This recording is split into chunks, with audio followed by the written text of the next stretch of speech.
Part 1, A Wedding Turned Nightmare. The room was filled with music, laughter, and the clinking of glasses. A grand chandelier hung above, casting a golden glow over the venue. Everyone was dressed in their finest, raising their glasses to celebrate what should have been the happiest day of my life. But something was wrong. I stood on the wedding stage, dressed in a flowing white gown, my hands trembling inside my gloves. My heart pounded as I watched Ethan, my groom, standing near the entran. His phone pressed tightly to his ear. His face was pale. His hands clenched into fists. Then he looked at me. "Emily's having a heart attack," he said, voice tight with urgency. "I need to go." Silence filled the room. Every guest turned to look at me. The bride. The woman he was supposed to marry. I already knew what would happen next. I had seen this before. Ethan took off his wedding ring and placed it on the table. He discarded his jacket, loosened his tie, and without a second thought, he ran. The last thing I heard before he disappeared through the doors was his rushed voice on the phone. "I'm on my way." The whisper started immediately. People exchanged glances, some looking at me with pity, others in awkward silence.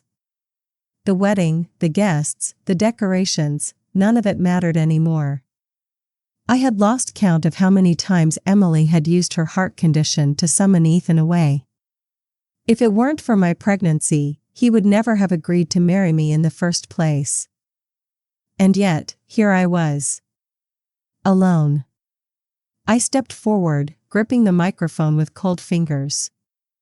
I could hear my own heartbeat pounding in my ears. "The wedding is cancelled," I announced, my voice steady. "Please, enjoy the food and drinks. Think of this as a party instead." A stunned hush filled the hall. Then murmurs. Gasps. The MC tried to salvage the moment, but I had already stepped away. My hands went to my veil, ripping it off in one swift motion. The heavy wedding dress felt suffocating, so I let the weight of it drop to the floor as I turned and walked away. This was the moment I had been waiting for. This time, I wouldn't waste my life waiting for Ethan to choose me. A different path. In my past life, Ethan had stayed. He had married me despite his hesitation. But Emily still died. And after that, my life turned into a nightmare. Ethan never loved me. He resented me, neglected me, and ignored our daughter. Instead, he poured all his love and devotion into Emily's child, Chloe. He transferred all his assets to Emily's family, leaving me and my daughter with nothing.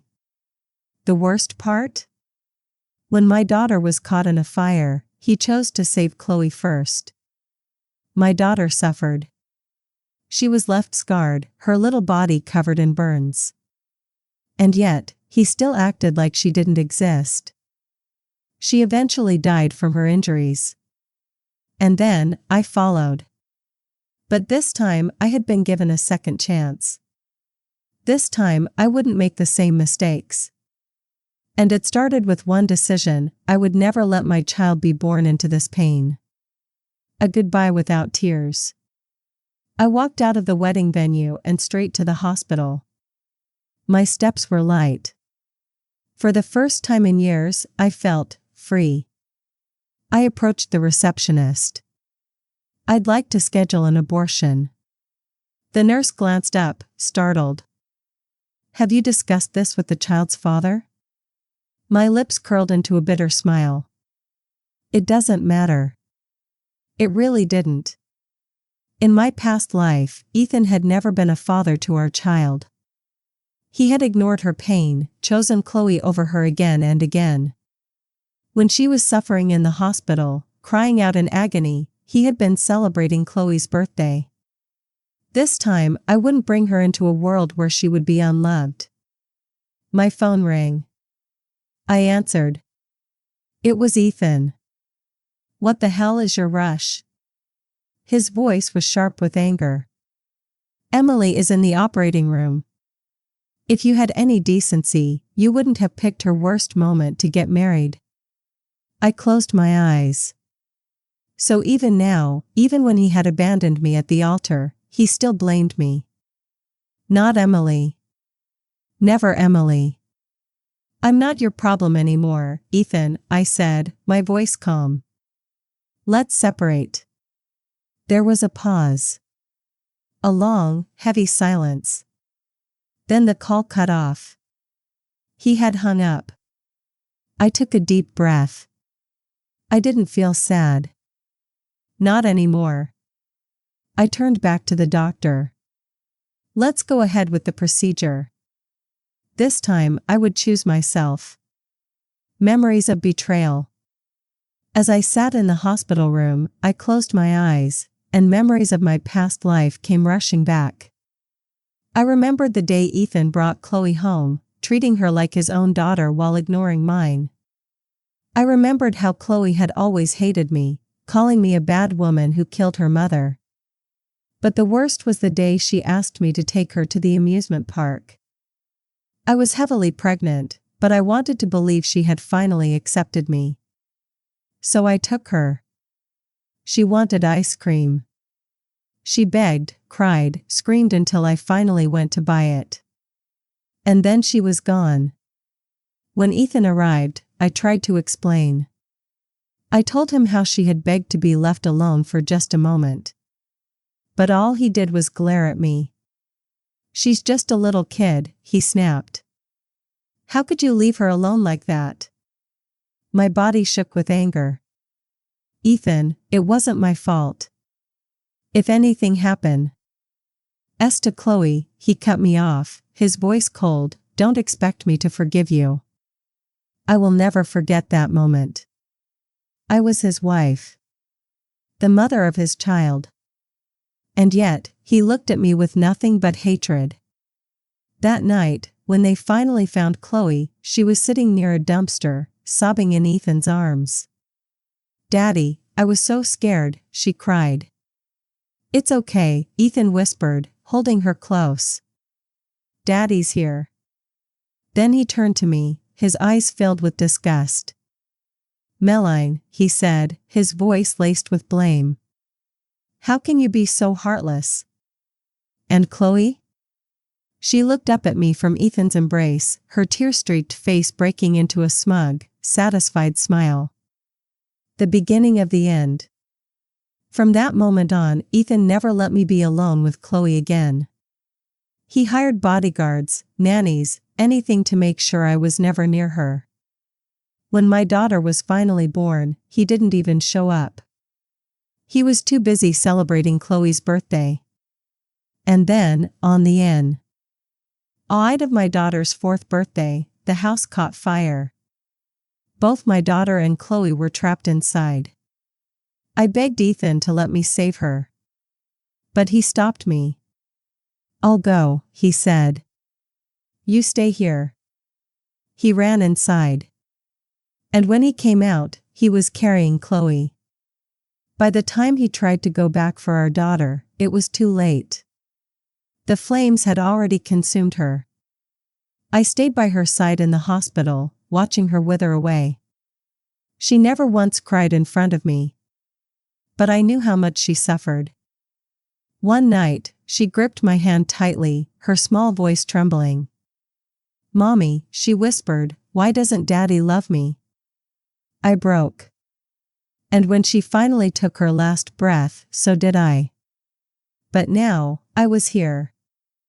I had been given a second chance. And this time I would not let history repeat itself. As I walked out of the hospital, leaving my past behind, I made a silent vow. Ethan would regret everything. But I would never, ever look back. Part 2, The Price of Regret. A New Beginning. Or so I thought. The hospital was colder than I remembered. The sterile white walls, the soft hum of distant machinery, the sharp scent of antiseptic, it all felt too familiar. I sat in the consultation room, my fingers curled around the discharge papers, my heart oddly still. "You've made your decision, Miss Meline," the doctor said, looking at me with unreadable eyes. "Physically, you'll recover quickly. But emotionally, it's important to have support. Do you have someone who can stay with you?" A bitter smile touched my lips. "I'll be fine." Support? The only person who should have been my support had run off on our wedding day, as he had so many times before. I didn't need Ethan. Not in this life. Not ever again. I left the hospital with only my purse and my coat wrapped around me. My abdomen still ached slightly from the procedure, but the pain was nothing compared to the past. Nothing compared to losing my daughter. That had been unbearable. This time, I had saved her from that fate. As I stepped outside, the cold evening air brushed against my skin.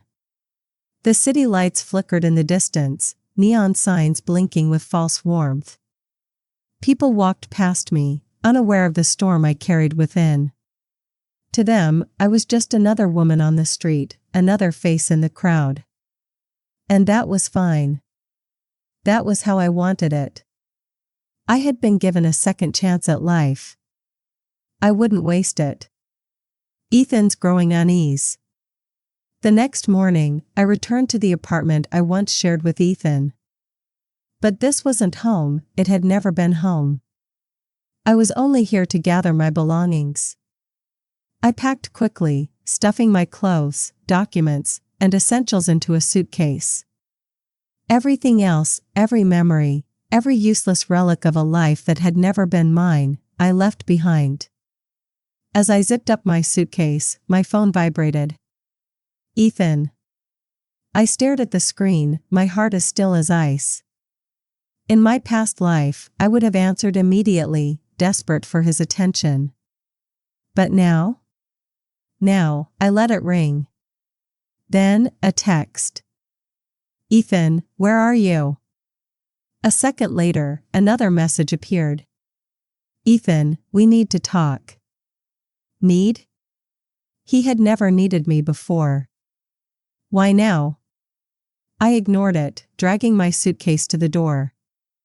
As I reached for the handle, it turned before I could touch it. And then he was there. Ethan stood in the doorway, still dressed in his hospital scrubs. His eyes were bloodshot, dark circles evident under them. His presence felt different from before, heavier somehow. "Meline," he said, voice hoarse. "Where have you been?" "Busy," I replied, stepping past him. His hand shot out, grabbing my wrist. "You didn't answer my calls." "Because I had nothing to say." His grip tightened just slightly. "We need to talk." "We have nothing to talk about." His jaw clenched. "Why did you schedule an abortion?" Ah. So that was why he was suddenly interested. I pulled my arm free. "Because I didn't want the baby." His breath hitched. "Meline." His voice was quieter now, a little desperate. "You didn't even tell me. I should have had a say in this."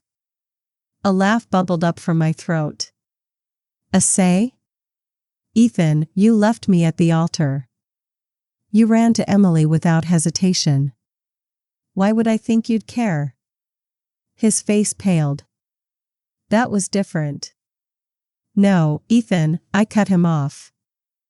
"It was exactly the same as every other time you chose Emily over me. And this time, I refused to let my child suffer because of it." His lips parted slightly as if he wanted to argue, but no words came out.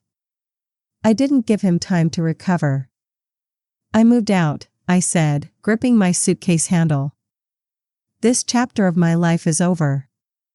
I walked past him, leaving him standing in the doorway, motionless. For the first time, it was me walking away. Ethan's realization. Ethan sat in his office, staring bland.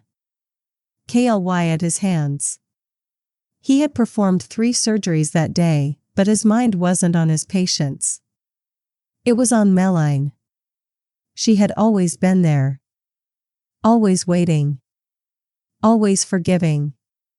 And now, she was gone. His hands curled into fists. He had seen the look in her eyes when she told him about the abortion. There was no sadness, no regret, only detachment. As if she had already erased him from her life. Why did that bother him? Why did it feel like he was the one who had lost something? A knock at the door pulled him from his thoughts. Dr. Jacob stepped inside, arms crossed. "You look like hell," Jacob muttered. Ethan exhaled slowly. "I need to ask you something." Jacob nodded. "Go on." "Did Meline seem different to you?" Jacob hesitated. "Why are you asking?" "Just answer the question." Jacob sighed. "Yes, Ethan. She was different. Stronger. Colder. And if you ask me, she looked relieved to be rid of you." Something sharp twisted in Ethan's chest. He leaned back in his chair, running. A hand down his face. "She wasn't like this before," he murmured. "She used to cling to you? Beg for your love?" Jacob cut in.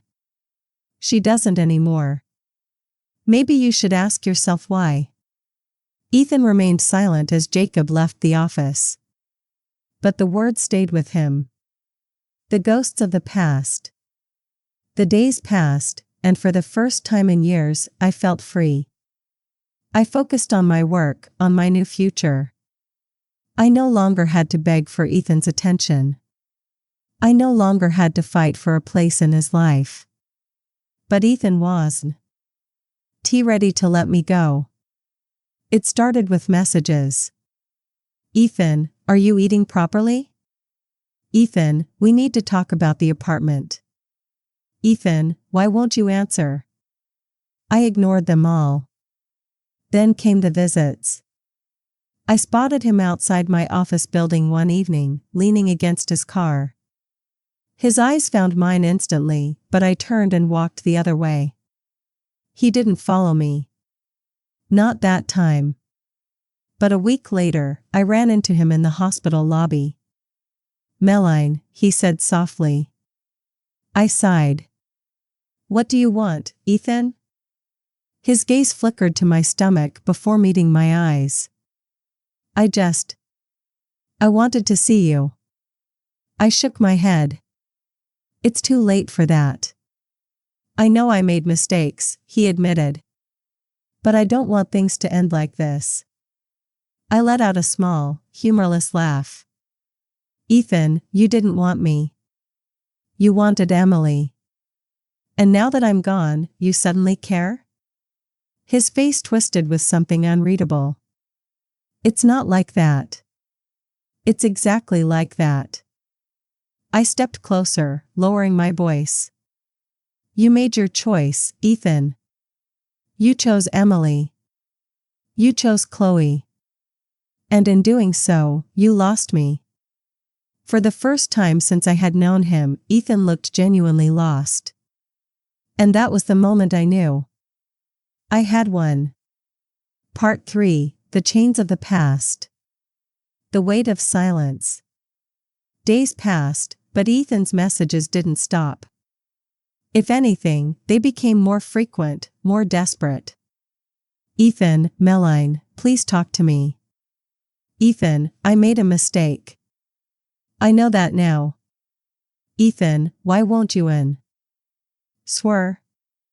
I deleted them one by one. I didn't want his words in my phone, in my mind, or in my life. But Ethan wasn't someone who gave up easily. He had ignored me for years, but now, suddenly, I was important to him. Or maybe, he just couldn't stand losing something he thought he owned. One evening, as I left my office, I saw him again.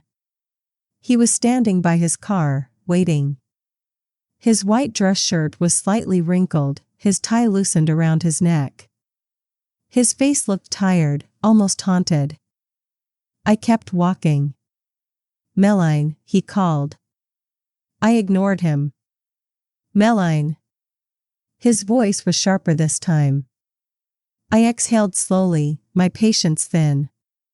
I turned around, meeting his gaze. "What do you want, Ethan?" He hesitated, as if the words were caught in his throat. "Just 5 minutes. Please." I checked my watch. 2.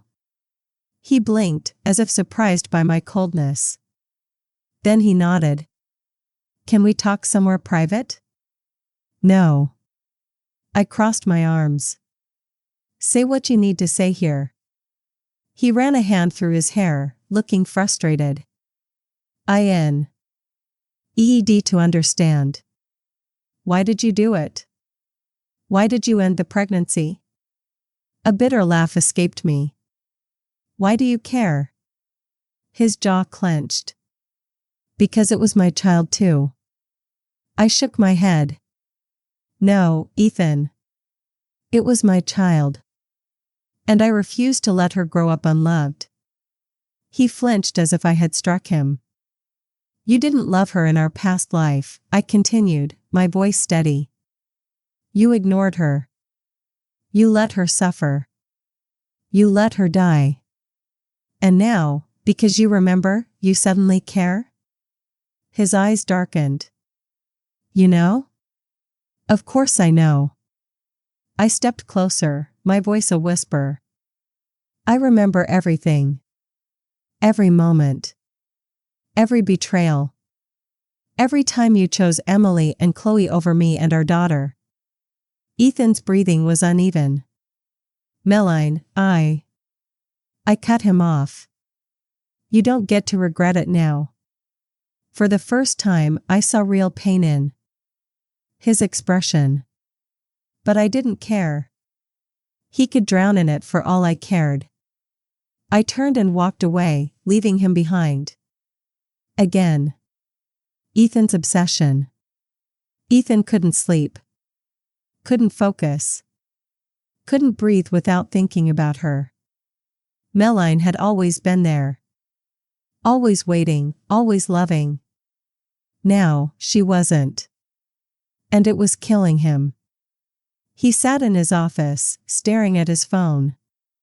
He had called her. Texted her. Tried to see her. Nothing worked.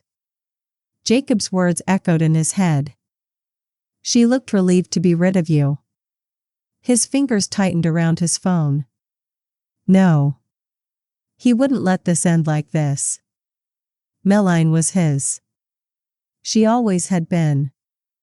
And if he had to prove it, he would. A door that shouldn't have opened. A week later, I returned home late from work, exhausted. I unlocked my apartment door, pushed it open. And froze. The lights were on. The scent of Ethan's cologne lingered in the air. I knew, even before I saw him. Ethan was inside. He stood near the window, his hands in his pockets, his gaze locked onto me the moment I stepped in. Panic flared in my chest. "How did you get in?" He held up a key. "I never returned it." My fingers tightened around my bag. "Get out." "No." His voice was calm. Too calm. "We need to talk." "We have nothing to talk about." He took a step forward. "Meline, you can hate me all you want. But you don't get to erase me." I swallowed hard. "You erased me first, Ethan." Something flickered in his eyes, something raw and desperate. "I know. And I regret it. But I can't," he exhaled sharply. "I can't lose you." A bitter laugh escaped me. "You already did." He stared at me for a long moment. Then, his shoulders sagged. "I know," he whispered. For the first time, he looked broken. But it didn't matter. I wasn't here to fix him. I walked to the door and opened it wide. Leave. He hesitated for a second, but then he nodded, stepping past me. As he reached the hallway, he turned back. Meline. I didn't look at him. I'm sorry. I shut the door in his face. And I locked it. The shadow that wouldn't leave. Ethan didn't stop. He started waiting for me outside my office, outside my apartment. He didn't speak, didn't try to force his way in. Again. He just watched. It was unnerving. But I wouldn't let him shake me. I had spent my last life waiting for him. This time I would never wait again. And I wouldn't let him pull me back into his orbit. Ethan Spencer was my past. I was finally ready for my future. Part 4: Desperation and Control. A false peace. For a while, Ethan seemed to back off. I stopped seeing him outside my office. He no longer waited near my apartment. The messages slowed, then stopped entirely. At first, I felt relieved. Then, I felt uneasy. Ethan wasn't the type to give up so easily. Not after remembering everything. Not after realizing what he had lost. And I was right to worry. One evening, as I left work, I noticed a familiar car parked across the street. A black sedan. Ethan's car. I pretended not to see it. I walked past it, my steps steady. But as I passed the next block, I saw another car. A different model. Different color. Same license plate. A chill ran down my spine. Ethan wasn't watching me anymore. He was following me. A trap set in kindness. I decided not to go straight home. Instead, I walked to a cafe near my office, ordered tea, and sat by the window. Minutes passed. Then, an hour. The car never moved, but I knew Ethan was inside. Was this his plan? To wait me out? To make me feel watched, controlled? It wouldn't work. I pulled out my phone and called Jacob. He picked up after the second ring. Meline? Hey, I said, keeping my voice casual. Are you free? Yeah. What's wrong? Nothing serious. Just want to catch up. Meet me at the cafe near my office? There was a pause. Then, I'll be there in 10. I hung up, taking a slow sip of my tea. Ethan wanted me to feel isolated. He wanted me to believe I had no one but him. But I did have someone. Jacob arrived exactly when he said he would. He slid into the seat across from me, his eyes scanning my face. You okay? Fine, I lied. Just wanted to talk. His gaze flickered to the window, to the parked car outside. He saw it too. Jacob exhaled slowly. He's not going to stop, is he? No, I admitted. Jacob leaned forward, lowering his voice. Meline, I don't want to overstep, but, if you want, I can help. I know some people. Lawyers. Security professionals. You don't have to deal with this alone. Something in my chest tightened. In my past life, Jacob had been nothing but kind to me. He had stood by me when no one else had. But back then, I had been too blinded by Ethan to see it. I wouldn't make that mistake again. I nodded. I might take you up on that. He smiled, but it didn't quite reach his eyes. Good. The breaking point. A week later, I came home to find my apartment door slightly open. I froze. The lock wasn't broken. There was no sign of forced entry. But I knew someone had been here. Someone had a key. I stepped inside cautiously. Everything looked the same. Nothing was stolen. Nothing was moved. On the kitchen counter sat a single red rose. And a note. "You forgot this. E." My breath caught in my throat. I picked up the note with shaking fingers. The handwriting was unmistakable. Ethan had been here. I dropped the note and grabbed my phone, dialing Jacob immediately. "Meline?" His voice came through instantly. "He was in my apartment," I whispered. "He left a note." A sharp intake of breath. "I'm on my way. Don't move." I hung up and backed away from the counter. My hands were shaking. My heartbeat pounded in my ears. I had thought I was safe. I had been wrong. A dangerous confrontation. Jacob arrived within minutes. He barely looked at me before sweeping through the apartment, checking every room, every closet, every possible hiding spot. "He's gone," Jacob finally said. "But he'll be back." I exhaled shakily. "I need to change the locks." Jacob nodded. "And move." I met his gaze. "You think he'll escalate?" "I think Ethan doesn't know how to lose," Jacob said bluntly. "And do you just became something he can't have?" My stomach twisted. "I won't let him control me."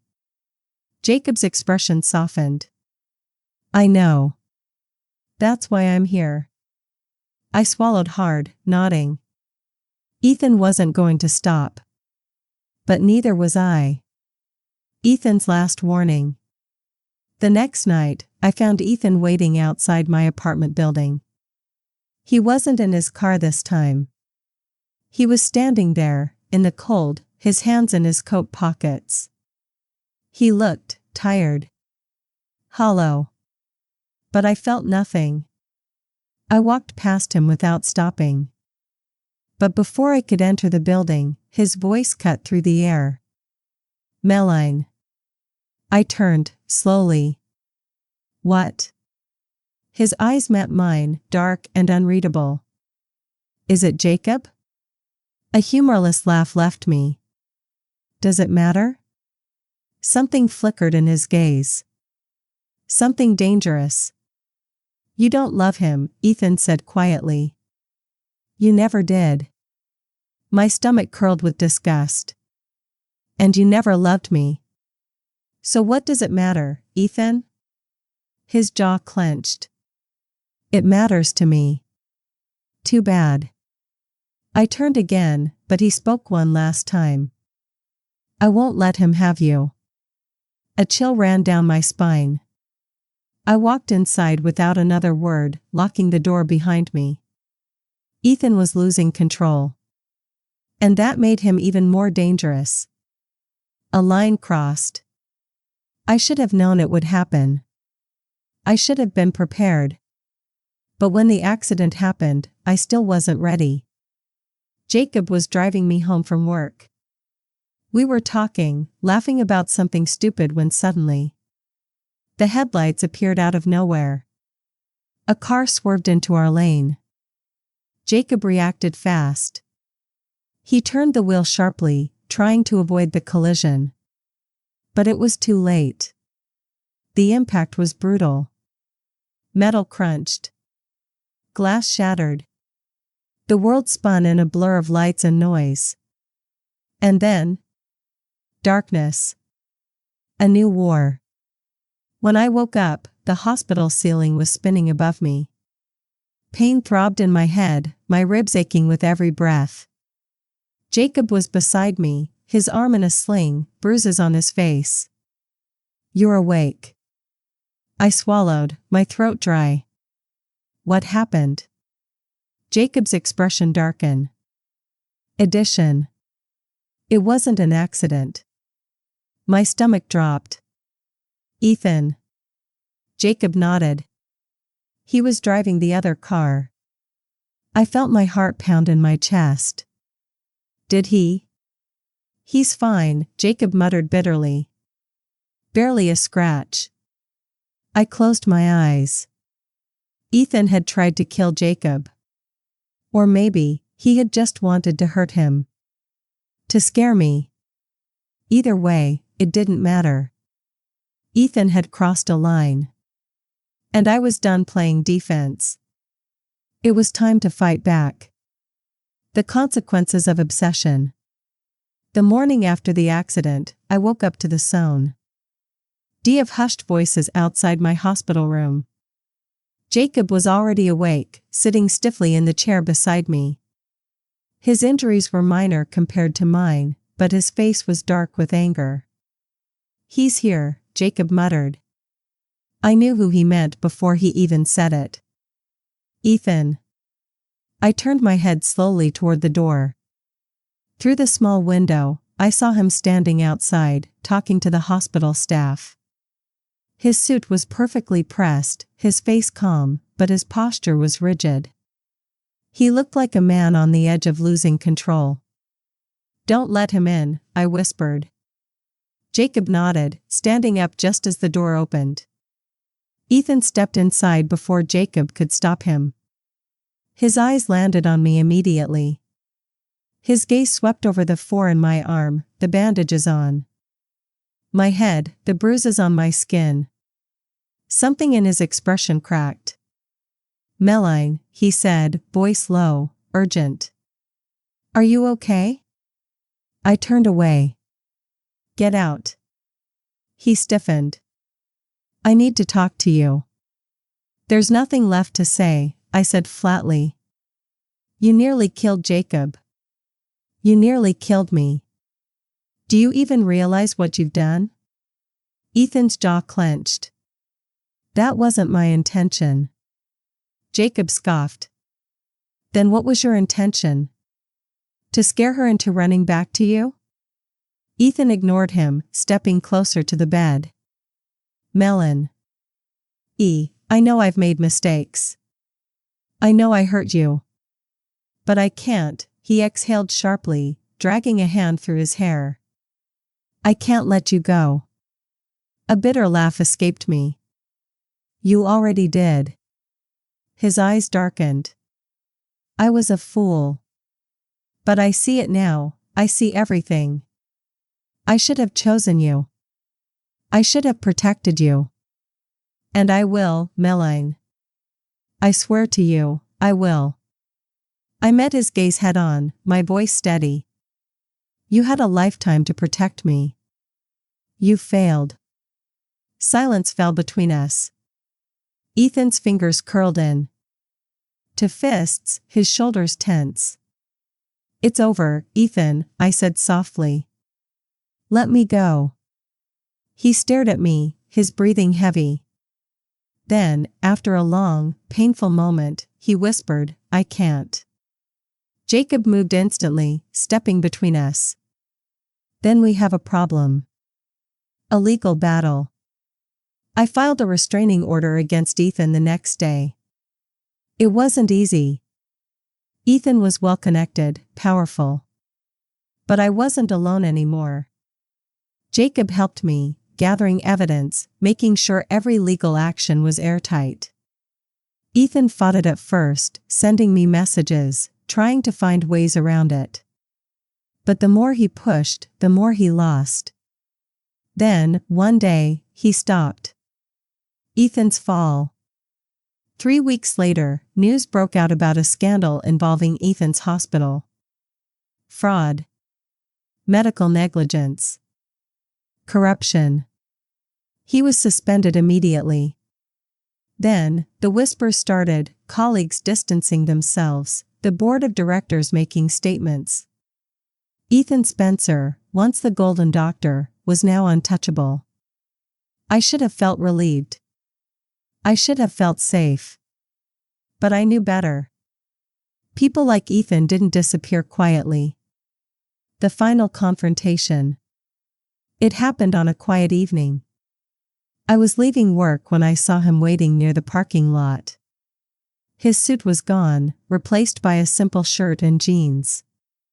He looked different, his face thinner, his eyes shadowed. "Meline," he called, his voice raw. I stopped.